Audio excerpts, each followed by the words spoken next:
Всем привет, меня зовут Шамсия, мне 5 лет. Я знаю, что война приносит много горя. Самая страшная война была в 1941 году.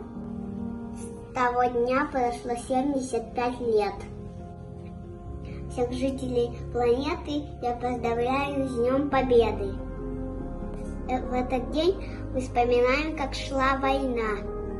И прапрадедушка Боромбай воевал на войне. Я хочу посвятить эту песню ему и всем солдатам, кто воевал.